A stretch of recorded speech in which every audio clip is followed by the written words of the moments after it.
We're live. Cool. So, topic of today is B2B expos in China, which I have a bit of experience in now, I would say. I've got a bit of experience, knowledge, background. And recently I went to a big B2B event in Suzhou. It's called BioChina. So it's for biotech, clinical trials, CROs. And I went last year around the same sort of time. It was kind of mid-March. And 1 year on, I want to talk about kind of what happened, strategy, who got it right, who got it wrong, break down the event, what was good, what was bad, and talk about how you, if you're an international company or a Chinese company, can capitalize on getting it right for these events, because 99% of companies get it wrong at these events, get it badly wrong. So today I want to share some reflections from BioChina and other B2B events that I've been to, and kind of go through with you guys what works, what doesn't, and take it from there. So BioChina itself is, as I mentioned, a huge B2B expo, and very common at the moment from March now and through to, I'd say, July. It's expo season here in China, so you're going to get lots of events happening. And this event in particular is probably one of the important gatherings in the global life sciences, clinical trials, biotech industry. And the theme today is pretty simple. It's going to be on what was good, what was bad, what was the strategy, and what international B2B companies can learn and need to learn when they're exhibiting right now. Because right now we're really at the precipice with what's happening in the Middle East. I think there's so much opportunity for international companies in China and Chinese companies to really be capitalizing on the events that are happening here. China really has a great opportunity now to show the world, look, this is what we're capable of. Look at these events that we do, because I think Chinese events are on another level. They really take it to the max here. I mean, there was even a dart range when I was there. You could actually throw darts at a board and win prizes, which I'll go through in a bit. But I really want to talk about this because China needs to be on your radar. China has to be on your radar if you're doing business. For international companies entering or already in China, or Chinese companies looking to go overseas, that you need to be able to target those Western audiences. And that isn't with English, by the way. I want to talk about that, just having English on your booth, which I'll talk about. So I want to talk about the scale of this particular event. So this BioChina, it was over 40,000 visitors, and there was companies from 40 plus countries. And these are companies from pharma, from medical equipment, innovators, CROs, CDMOs, investors, all of the above, really. And China's not slowing down in life sciences. China is going all in. It is part of the 5-year plan, which the government released recently. And it's one of the few industries that actually always does well, always makes money, right? Because health is always a pressing issue. It's not going to be affected by the markets, right? People always need support in health, right? I've had a question already. I'll try and deal with these questions as I'm going through. What are the websites, apps where we can approach the China business? Well, speak to me, message me. I'd say I'm the go-to guy, I'd say, for China. If you want to talk about China. So just message me if you want to get in touch. You can find me on LinkedIn. It's pretty easy to find me. There you go. It's pretty easy to find me. So what I want to talk about is life sciences, this industry, but it's really relevant to all B2B. And if anything, life sciences or B2B industries in general is becoming even more central to the global ecosystem in China, and why China, I would argue, is going through a real resurgence right now. Anyone that's saying that the Chinese economy is not doing well is talking absolute nonsense. I live here in Shanghai. I see what's happening. I see the buzz. Look at the F1 this weekend. Like, did they have the F1 and sporting events in the Middle East at the moment? No. So China is popping right now. China is full. And this particular umbrella of industry, so life sciences, and when I talk about life sciences, I'm talking biotech, clinical trials, medical equipment, med tech, pharma, all of these hospitals, all of these kind of industries. Right now, the hub in China, I'm going to tell you, the hub is Suzhou. It's not Beijing, it's not Shanghai, it's not Shenzhen. The hub of life sciences right now, where is Suzhou. Suzhou is now clearly the life sciences and healthcare capital of China. So that's biotech parks that are sprouting up. There's Bio China, this event that's just happened. They have CMAC starting tomorrow, which is another big event. You have multiple startups happening there, international partnerships that are happening. Suzhou in the world, clinical research, manufacturing, everything is happening there. But walking the floor this year at BioChina, this big B2B expo event, something stood out really clearly.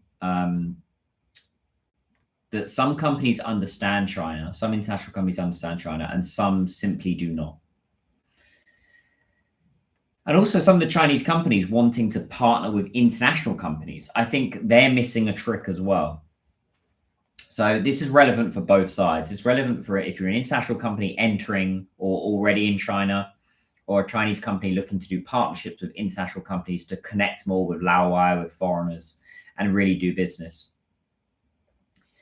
The event itself, I will start by saying this is probably one of the most poorly organized events as far as registration that I've been to in China, which I was really surprised at this time. And it's not me criticizing, it's just fact what happened on the day. When I went to BioChina last year, it was a free ticket last year, free to get in. This year, for foreigners entering China, it was $50, 50 US dollars, which you don't have to pay, by the way. It's actually $10, but they didn't make that clear. $50 was another kind of VIP entrance thing. But actually, the actual registration process on the first day was not very good, which I've not experienced in China before. So I'm not here to dissuade you on that, but that was the experience that I had. And unfortunately, this event, some of the companies I wanted to speak to, they didn't have a booth. What they did was they did the matchmaking having an area in the VIP forum area, which you had to pay $1,000 US to get into, which I'll talk about later. But so from that perspective was not very good, but what was good was the multitude of international companies, a lot more than last year, that were exhibiting at this event this year, which was good for my business. But really what I want to talk about for international companies that are entering China or already in China, whether it's B2B, it's life sciences, any kind of industry under the B2B umbrella, or Chinese companies looking to go overseas. And I've been getting a lot recently, especially a lot of Chinese manufacturers wanting to sell abroad is an interesting one. Although the Chinese companies doing that, they're not approaching me very well. They just say, we manufacture this. And then it's like, yeah, but what do I go on? I need a brief, right? Tell me what your requirements are. Tell me what your budget is, which is what I say to all companies.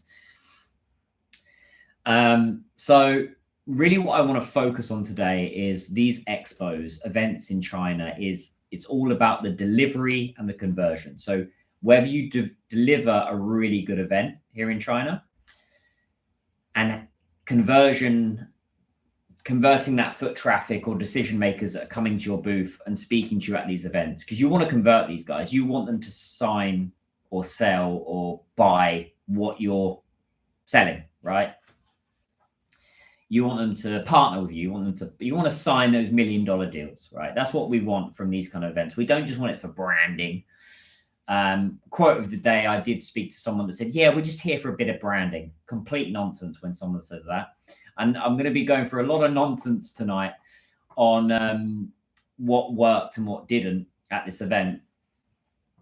But really, I'm going to be focusing on delivery, conversion, because you can attend events, you can have a big booth, you can have a big team, which is what a couple of companies, Crown Bioscience being one of them. But if it doesn't convert, if you don't have real conversations and partnerships and deals, it means nothing. There's no point in going to these events. If you're just doing it to put your name out there, that's not a good reason to be at an event. You want to be at an expo because you're going to get leads as qualified as possible, which then your sales team can sell, convert.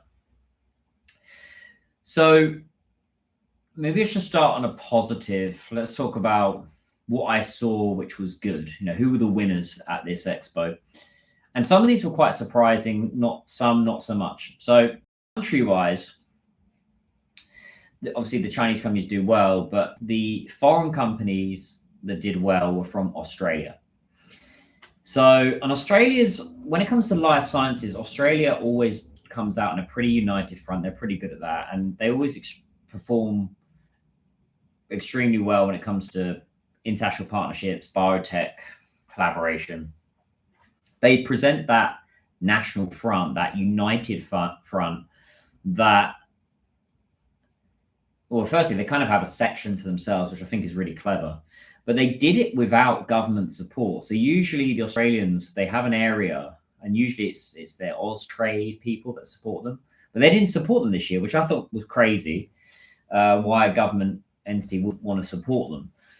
So what they did was they bounded together in an area, and it was pretty easy to find, okay, they're the Australian companies. So it's a good tip is whatever country you're from, try and find other companies. Even what you band together and you have a section, you could have a UK section or an Australian section or a German section. Germany always does really well at these expos in China as a country. So the Australians are really good with industry collaboration, academic partnerships, and you can clearly see it in their section. The booths were busy. The conversations were serious.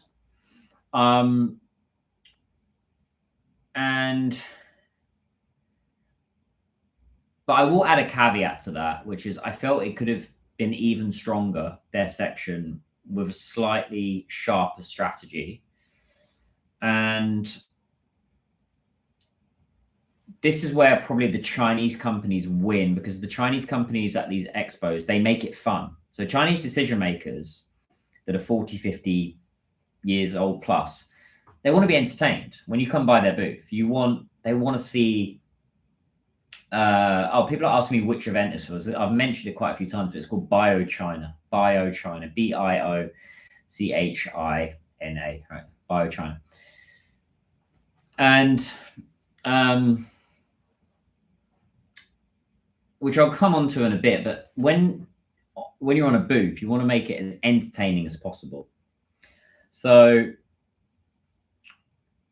that means giveaways. That means scanning QR codes, WeChat codes to get a cuddly toy, or do a little game, participate in a little game. It could be a spinning wheel. Or what was quite telling and quite eye-catching to me was they had a dart range. You could actually throw darts, and I did a post on this today on LinkedIn.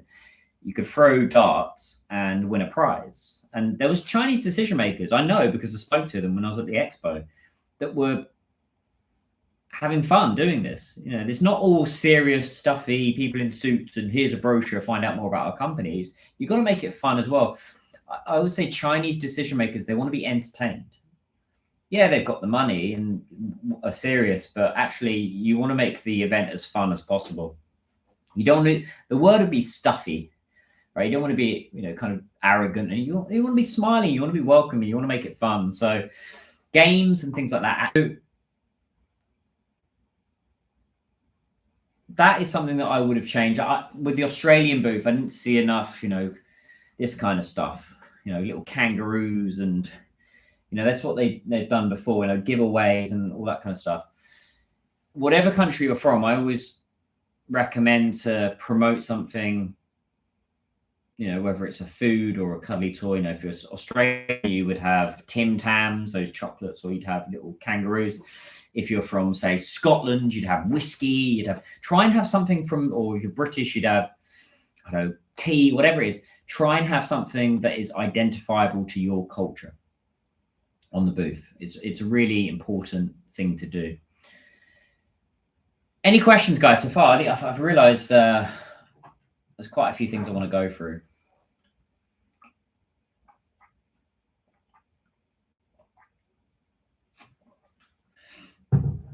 And one thing I did notice this year, there was a lot more mascots everywhere. So people dressed up in those big, those big suits of, some sort of character and walking around, people having photos.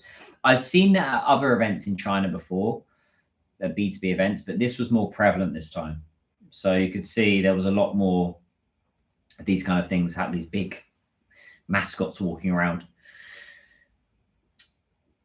But I want to go back to what I was saying about the international companies that got it right. So mainly the Australians, I'd say, is they understand something important, which is China is about relationships and collaboration. It isn't just about selling. It isn't just saying, look, this is who we are, buy from us. That isn't, and it's good advice for Chinese companies as well. Don't just approach me and say, a good pitch is you break down exactly what you're looking for, who you are, your requirements, your KPIs, your budgets. Be upfront about everything. So someone's asked about entertainment and serious. How do you find the balance? So you don't want to be too tacky. I think those grabber machines you see at these events in China, you see the amusements, those grabber machines where you win a prize. I don't think that stuff works. But what does work is a simple giveaway where you scan this WeChat code, Guangzhou Weixin Gongzhonghao, and then you might win a prize. And make sure you share our content on your Pengyo Chuan, get them to like. But also what works is you need to have someone on your booth that is going to get rid of the students and get rid of the IE and the shushu, get rid of those aunties and the people that just want a freebie. I'm quite ruthless with those people. I don't let them anywhere near my booth if I'm working with a company. I shoo them away in a nice way. There was a company at this event called Sartorius. It's a German company. And they were packed all day. Great, right? Packed full of people because they had a really clever giveaway. But what didn't work was I saw that a lot of people were stealing their items. You needed someone on that booth that was going to qualify people. And the foreigners on the booth, they didn't care. They just kind of sat around. The Chinese staff were kind of on their phones. So that was what was really, really, important is you need someone on the booth that is going to qualify, that is going to get rid of the time wasters and focus on where the money is. And that's the kind of stuff I do.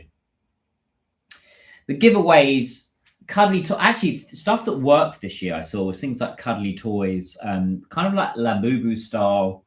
Have I got a Labubu? This kind of stuff, like kind of keyring stuff. So go B2B event. This is not a B2C event. Year giveaway, so a lot of horses. So key rings for bags, with a horse, I think is. Now you might think this sounds a bit childish to have these kind of silly little things, but think about it. You've got a 40 or 50-year-old Chinese lady or man, and they'll take it home for their kids, or it's like a nice little giveaway, a bit of branding. It does work. I saw senior decision makers, investors, scientists, executives walking around with these hanging off their bags. And I'm like, wow, like that wouldn't work in the West, but it works in China. So this is why I always say to international companies looking at China is a different beast, right? You can't put a Western square peg in a Chinese round hole. It does not work. You need to have a localized strategy for here in China. Now, people may ask, why does those little cuddly toys work in China, but they don't work here they don't work in the West at B2B events? I'm talking about serious B2B events because people remember them. These events are not just serious conversation. They're about attention. They're about awareness, standing out, creating engagement. And this leads to something important. It leads to leads. It leads to business. If your booth creates this experience when you walk past it and it's memorable and you have good feelings around it, it's a bit like when you have a B2C product. I was really fascinated that I saw this small target range game, which when I first saw it at this event, I thought, and I've done a post on this and I've mentioned it already in this live stream, but I saw you could throw darts at a ball and I was thinking, this just wouldn't work in the UK. People in the UK, they'd have their booth, they'd have their brochures, they'd all stand there in their suits, kind of looking miserable half the time. But this was fun. It was like you could win prizes and people were lining up to try. I was really surprised. Not just young people and students looking to have a laugh. It was like, I asked them, I say, by the way, are you an investor today? Yeah, I'm an investor. I was like, wow, it's really, really impressive. And you might think that having a target range at life sciences or any B2B expo, it sounds ridiculous, but it worked. People stopped, they had a laugh, they enjoyed it. They weren't just going there to sit and listen to people giving speeches and just walk around a load of booths. They want to be entertained. It created a conversation, which is what you want at an expo. So, and it's not about just having the biggest booth, right? It's not, it's not just about, you could have the smallest booth there, but if you've got an experience for Chinese decision makers to really experience, then it can really pay off. But they've done something really smart, this little booth with the target range and things like that. They did that, but also they had, these short talks directly around the booth. You could sit down, have a quick listen to some expertise, small presentations, really insightful content, and people gathered around. And again, it wasn't just students and old people, which is what you don't want those kind of people at your booth. You do not, unless you're hiring maybe some students, but you do not want students and, you don't want those kind of people at the booth. You want serious Chinese decision makers. You want 30, 40, 50-year-old people. You don't want 21-year-olds or younger. As much as I love the younger generation, they're just not serious buyers, right? If you're a big B2B international company from the UK, Australia, Germany, Belgium, Switzerland, you want decision makers, right? And vice versa, Chinese companies looking to go abroad. You don't want some kid coming up to you, 19, 20, coming up to your booth. You want people like me, right? Serious veterans that have done the business. So it's a simple formula, really. You educate people, you give them a reason to stop at your booth. You give them insight, you give them an edutainment, something that's education and entertaining. And this leads to an important lesson, which is bigger booths do not equal better strategy. I saw some massive booths there that were dead. No one really walking around. One example that did stand out was, I probably shouldn't mention the name, but it's a particular company that, pretty big US life sciences company, massive booth, large team that I would argue had more people from their company than on the booth. You want to be swarmed. You don't want more staff on the booth than people at the booth, right? You want potential customers. You want probably 3 or 4 solid people on your booth that are qualifying and have those meetings. And by the way, one person on the booth doesn't work either. I think you need a team, I'd say, of at least 3 or 4 at these expos, because one person just can't handle it. I mean, the ideal situation, I'd say, with an international company is at least one really solid Chinese commercial person. Like, when I say Chinese, I mean a native Chinese speaker. Because as much as well as my Chinese, I can't even speak English, but as good as my Chinese is, I'm never going to have the nuances or cultural understanding or cultural intelligence when it comes to dealing with real native Chinese speakers as I am up against a Chinese commercial person. That's why I always work with Chinese people. And it's the same with a Chinese person. They're not going to beat me on cultural intelligence when it comes to British culture. Because I grew up in the UK, right? I grew up on the TV shows and the politics and the history and everything, right? You can try, and I'm still learning this with China every day. But the ideal situation is you have someone like me, someone that kind of speaks Chinese and understands both sides. You have a native Chinese speaker who's not just a translator, but is commercially minded, has that cultural intelligence and can qualify leads as well. And then you have obviously your technical people, expertise. That's kind of ideal situation, but someone who's going to sit down and have those meetings as well. But something that was quite alarming that I've banged on about in a lot of content over the last few years is I walk past some booths sometimes and people are on their phones. The staff are on their phones, staff are looking at their laptops. As I just mentioned, there's kind of more employees and visitors, and that's a big problem. It's not professional.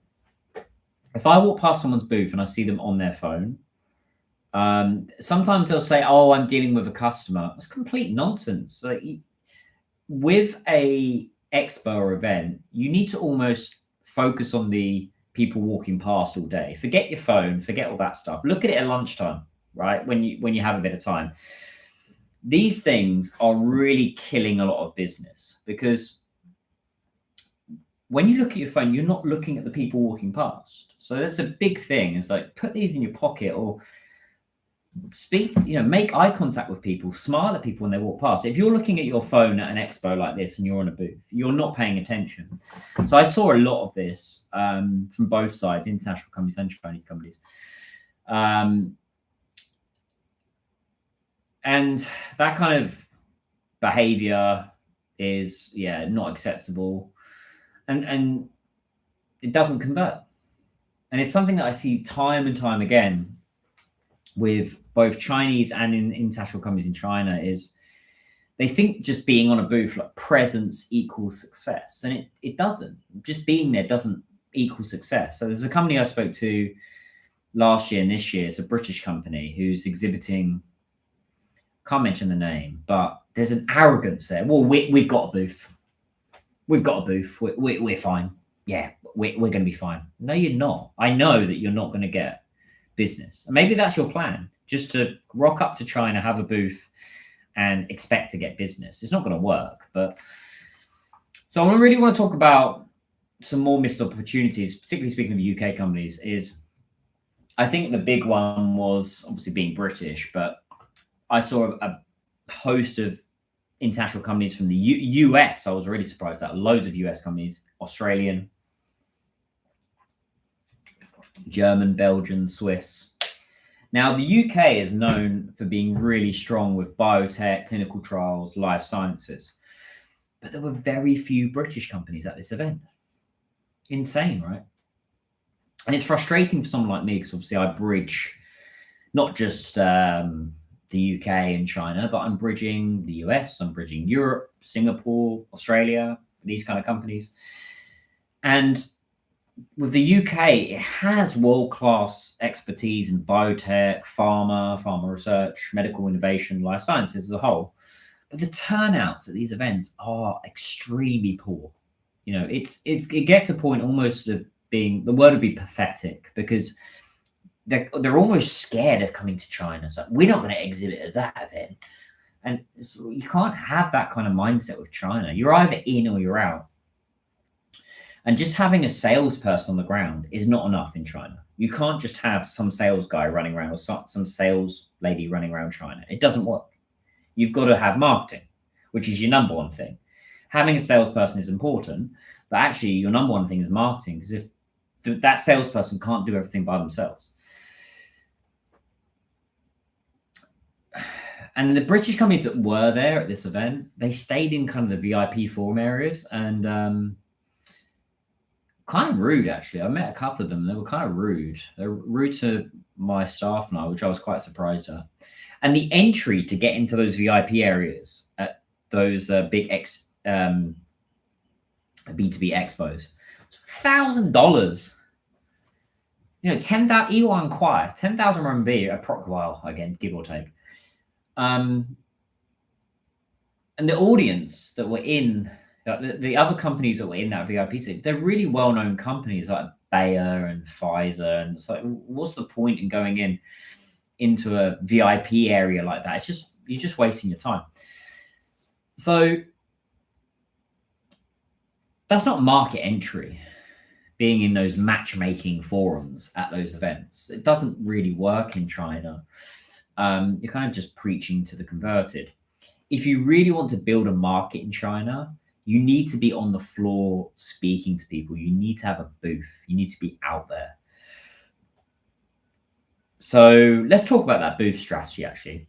And this was probably the biggest mistake that I saw with a lot of international companies and Chinese companies. They arrive at those expos in China thinking that the brand alone will win in China. It doesn't. If you've got a poor booth design, and the quote of the day, which I won't mention who said this, but one particular person said to me, I went to their booth and everything was in English. Okay, all their booth, all their shelf design, everything was in. And I asked them, where are we? And they said, firstly I said to them, why is your booth in English considering we're in China? And they said, oh, it's to look more international, which I thought was not the smartest thing to say, or well-informed thing to say, I should say. Now, if you're in China and you're exhibiting at an event, you probably want to have everything in Mandarin. You want to have everything in Chinese. You don't want to just rock up here with all your booth, your shelf design, your brochures in English. That's like a Chinese company going abroad. That's like a Chinese company going to the US, UK, Australia, places in Europe, Singapore, exhibiting at an event and having everything in Chinese. Would that make sense? No. It makes no sense for a Chinese company to do that. If a Chinese company was to go abroad, they'd have to have everything in English. So why are international companies coming to China and having everything in English? They need to be localizing. They need to have stuff in Chinese. So with no Chinese language, you have no clear message. Because a lot of Chinese, as much as the level of English in China is probably one of the best in Asia, I'm always surprised at how great Chinese people understand English. It's really impressive. I've been to Korea and Japan, and I think the levels are not as good, honestly speaking. I mean, Chinese people, they understand nuances. They understand the language. They study hard at the language, but they don't understand everything, right? So I don't understand everything in Chinese, right? So you need to have proper Chinese language, because it's also about being accustomed. If a Chinese decision maker comes to your booth and says everything in Chinese, he or she immediately feels relaxed. They're not having to translate in their head. They're not having to if it's technical language, especially with any B2B industry, it's very complex, particularly life sciences. It's very complex language. It's technical language, which sometimes just doesn't translate. You can't always translate English directly into Chinese and vice versa. We have our own, we've got Chengyu and idioms and all this kind of stuff. So particularly with technical language, scientific style language, it's very difficult to translate. So if you have everything in English and you're coming to China, that's not a good move. And it doesn't make you look more international, by the way, by having English. If someone comes over to your booth, hello guys, by the way, I haven't said hello in a while. Hello. If you're an international company coming to China, you have to have everything in Chinese. If your booth is in English, you're wasting money, you're wasting time.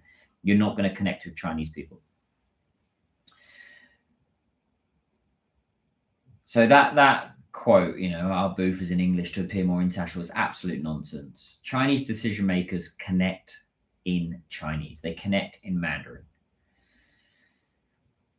Localization matters. It's so crucial. You have to localize here. And that's not just with the language, that's having Chinese people on your booth. I saw a few companies that have just like a couple of foreigners there. It doesn't work. It's like sending two Chinese people, a Chinese company sending two Chinese people to an English speaking event in London, and they don't speak any English. It wouldn't work, right? I see this too often. And it's like, as much as I ram it down people's throats what they need to be doing in China, I'm still seeing the same mistakes. I saw a lot of US companies, as I mentioned. I was quite surprised like how many US companies were here, but they were very poorly represented. As I mentioned, I saw a lot of staff on laptops and phones. By the way, this isn't just Chinese people, this is foreigners as well. The big thing I see, which is a big no-no, do not do this, is teams arriving late. So this particular event, it started at 8:30. Now, if I was to exhibit at this event with a company, I would be there at 7, because it takes time to set up your booth, get in the zone, get ready. 7:30, 7:30, get there an hour before, make sure you're all set up, be ready.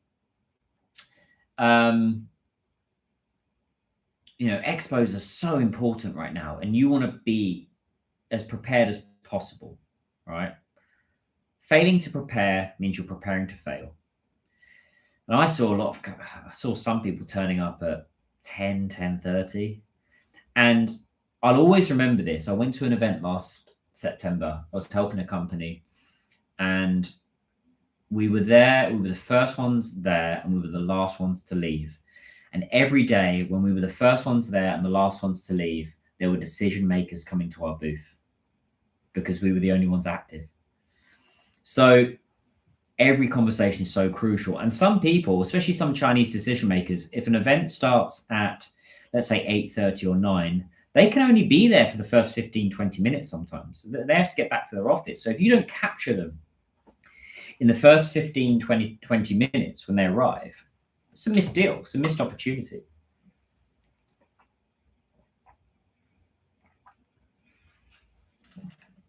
And you cannot win in China with that kind of mindset. You need to be professional. You need to turn up early.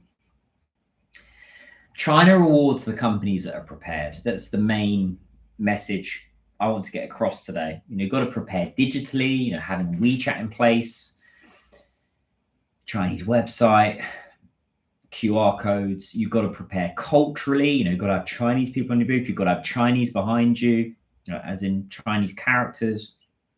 You need to connect with Chinese people because Chinese decision makers have a different mindset to English or Western decision makers. They do business very differently. You've got to prepare strategically. Have you been marketing 2 or 3 months before the event? Or have you just put a post up on LinkedIn saying, hey, we're going to be at this event? It's not good enough. I'll try and deal with some of your questions at the end, guys. I'll just get through this, and then, because I wrote a lovely little script for you guys, and I'm kind of sharing my experience. So, WeChat scanning and QR codes everywhere. You've got to be ready, right? You've got to be ready. Every conversation ends with a scan of some sort, right? Scanning a WeChat. I saw a lot of international companies that were still doing the business card thing, which is not a problem, but I've got a load of business cards here. I'm not going to show you the names. I'll just, there you go. That's my business cards I can't show you, and some of them are quite creative. This is a great business card. I'm not going to show you the name of the company, but that is actually like a beer mat, which I thought was quite a coaster. I thought it was quite clever. The problem with that business card is there's no WeChat code. So Chinese decision makers Chinese don't do business with email. There's this thought in some international companies' heads that they do business through email. And by the way, Chinese companies, if you want to do business with foreigners, you need to be on email, probably, I'll say that. But when you think about those scanning a WeChat code is capturing a lead, right? And every lead goes into that nurture funnel. It goes into WeChat. It goes into, proper strategy, right? So I think it's so crucial that you are ready for China with WeChat. That's the number one. And that's real strategy, right? For B2B, you've got to be on WeChat. Okay. Xiaohongshu, as much as I love you guys, you're not a B2B platform, you're a B2C platform. WeChat is all about B2B. It's all about getting your leads in the funnel with Weixin Gonghao, with WeCom, the CRM. You've got to get them in the system and the messaging, right? You've got to localize with a completely different mindset when you come to China. You can't have this kind of Western mindset when you're in China. You know, it's different platforms, it's different engagement, it's different expectations. And if you try to run China using a Western strategy with no WeChat, you're going to struggle. I don't know anyone. I've not met anyone that's tried to do business in China without WeChat. And if they are, let me know who they are, because I've never come across them. So,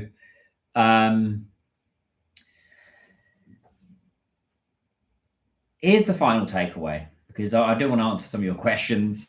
You got to throw that Western strategy out the window. And it's the same with Chinese companies going abroad, right? You've got to localize and design something specifically for China. If you're an international company coming here, or already in China, or a Chinese company going abroad, you've got to design something that is specific to that country that you're entering. You can't have your mindset going in there, because something that worked in China might not work in the UK, and something that worked in the UK might not work in China. You've got to understand the culture, understand the platforms, understand the pace that happens here. Because China rewards companies that adapt quickly and execute properly. And BioChina, this expo that I attended, it made one thing very clear, which is the opportunity is huge with China right now.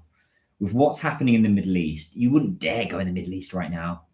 This is what I said, I was banging on about last year. China is safe. China is a safe bet to do business. But only for companies who really understand how the market actually works, or wants to understand more how the market works. So that's everything I wanted to cover, guys. I don't know if I've seen this, so many questions here, which I'll try and get through. But essentially what you want to understand is China is all about proper strategy. And what a lot of the stuff that I saw the other day was not proper strategy. It was just rocking up, turning up to an event and hoping that something would stick. When I guarantee most companies that were at that BioChina event will not convert from that expo. But if they worked with me, they would. And how would they do that? They would have someone like me on the booth. They'd have proper Chinese commercial people on the booth. They would have WeChat in place. They'd be pre-marketing 2-3 months before, not on LinkedIn, but through the Chinese platforms. They'd be working with influencers. And I'm not talking about Kim Kardashian here. I'm talking about proper industry influencers. And they would have proper strategy in place. And then they would track the data. They'd be tracking the data through WeChat. So guys, if you want to get in touch, you can message me directly. It's pretty easy to find me. I also have my own WeChat groups. 现在我可以说中文。我有自己的小红书和微信群粉丝群，所以如果你感兴趣加入我的粉丝群，你可以私信我，然后我会发给你们二维码。There we go. I do have my own fan groups and I do speak Chinese. So guys, let's try and go, any questions about what I've discussed about the opportunities in China right now, expos? Good topic, right? A really great expo. There's so many opportunities there. There was loads of Chinese companies looking to partner with international companies looking to partner with China. So there was a real opportunity there.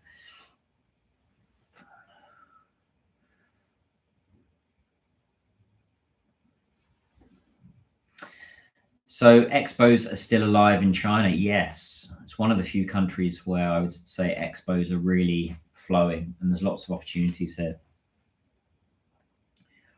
Yeah, you got to be on WeChat, promptly keeping in touch with colleagues, consumers, suppliers.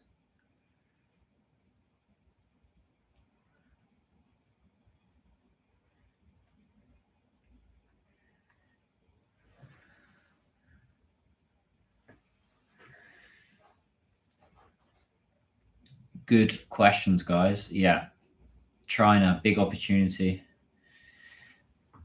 Middle East would be tough right now. I think there's opportunities there, but I was saying last year to a few international companies that were looking at the Middle East, they were looking at UAE or Saudi. I did say to them, maybe you want to consider China. And at the time, it was probably at least 4 or 5 companies last year that chose to do business in the Middle East over China. And now I've had 2 or 3 of those companies. Actually, there's no one today.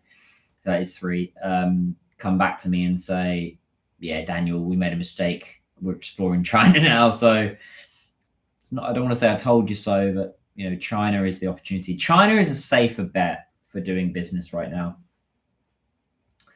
Do I know how to find Chinese suppliers? Yeah, I do. It's pretty easy. Anyway, guys, I'm going to cut it soon. I think this has been a really good session. If anybody's got any follow-up questions or wants to connect with me, you can just message me directly. I'm not an English teacher, by the way. I have to always explain to people. I help companies do their marketing, PR, expos in China, Southeast Asia now. I'm helping international companies entering or already in China. I also am helping more Chinese companies going abroad. If you want to do business with me, you have to be upfront with what you want. I get people approaching me all the time saying, hello, I'm a factory in Guangzhou. I manufacture clothing. That doesn't help me. That's a terrible way to approach me. If you want to do business and partner with someone like me, tell me what your requirements are. This is who we are. This is what we're looking for. This is what we already have. This is our plan for the next 12 months. These are our KPIs. These are our growth objectives. This is our budget.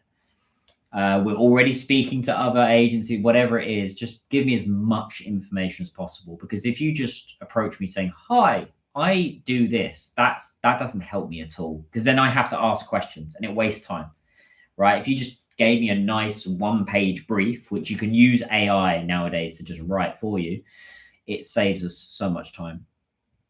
Rather than asking, do I do something? Just give me your requirements. Tell me what you're looking for. And I can either do it myself or I have teams and partners here in China that can execute on that. So yeah, guys, go and check out my other videos. I've got a plethora of videos out there about doing business in China. And get in touch. Get in touch. Lots of opportunities right now. China is booming. I'm just about to go watch the F1 highlights as well. See who's done well. Anyway, guys, thank you so much for the support. Love you all. I've got, wow, over 3,000 people have watched this, which is fantastic. Sorry, over 4,000 people. I got that wrong. Over 4,000 people. Well. So thank you so much for your support. And yeah, check out my videos. Give them likes. Follow me. If you've got any questions. If you want to join my fan groups, just message me. And I hope you all have a wonderful Sunday ahead. Thank you for your support. 加油. 再见. Bye bye. Bye, guys. Bye bye.